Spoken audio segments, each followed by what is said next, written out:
Hi friends. Hello అందరికీ good morning అండి. ఎలా ఉన్నారు? అందరూ బాగున్నారా? స్టవ్ వెలిగించుకొని ఒక బాండీ పెట్టుకొని చక్కగా నూనె బాగా కొద్దిగా కాలనియండి. చిన్న ప్రాసెస్. పొద్దున్నే మనకి ఇప్పుడు బాక్సుల టైం కదా, మనం తొందరగా ఈజీగా అవ్వాలంటే మనం చేయాల్సింది ఇంగ్రీడియంట్స్ కొద్దిగా మెంతులు, ఎండుమిరపకాయ,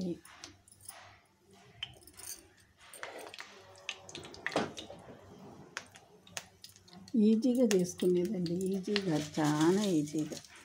కొంచెం ఆవాలు, జీలకర్ర, పప్పు, తాలింపు దినుసులు. తొందరగా అయిపోవాలనుకోండి, స్పీడ్గా అయిపోవాలంటే ఇది ఒక పెద్ద మంచి టెక్నిక్ అన్నమాట. కొంచెం కరివేపాకు, కూరగాయలు, మెంతులు వేయాలంటే దీనికి. మెంతులు వేస్తే చాలా టేస్ట్గా కమ్మగా ఉంటుంది అన్నమాట. కొంచెం అంటే కొంచెం అల్లం వెల్లిపాయ పేస్ట్,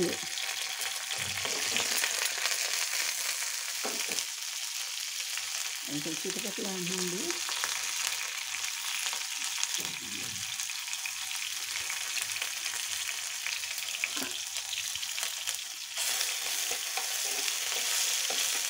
పచ్చివాసన పోయేటట్టు వేయించుకోండి కొంచెం.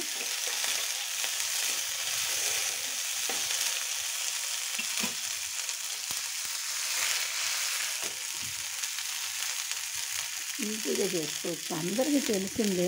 ఎందుకు చెప్తున్నానంటే ఈజీగా మీరు చేసుకుంటారని. కొంచెం ఉప్పు, అలాగే చిక్కుడు కారం, అలాగే కొన్ని ఉల్లిపాయ ముక్కలు.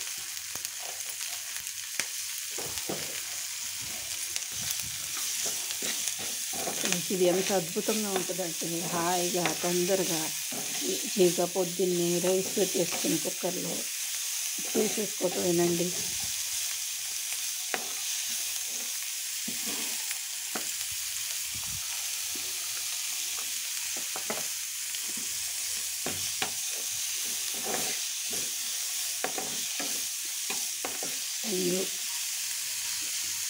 కారం అన్నీ పడిపోయినాయి కదా ఫ్రెండ్స్. ఇప్పుడు స్టవ్ ఆఫ్ చేసేసుకోండి.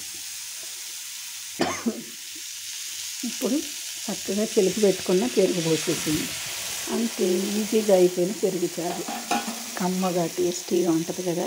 ఇప్పుడు చూడండి,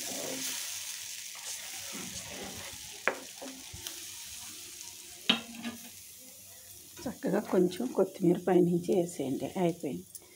ఈజీగా పొద్దున్నే తొందరగా చేసుకోవాలంటే మనకి ఈ పెరుగు చారు అందరికీ ఉపయోగపడుతుందండి. స్టవ్ ఆఫ్ చేసి తాలింపులో చారు పోసుకోవాలి, కొద్దిగా వాటర్ వేయాలి. దానిలో అన్నీ వేసాను కదా. ఇలా ఈజీగా పొద్దున్నే చేసుకుని బాక్స్ కట్టేసుకోండి.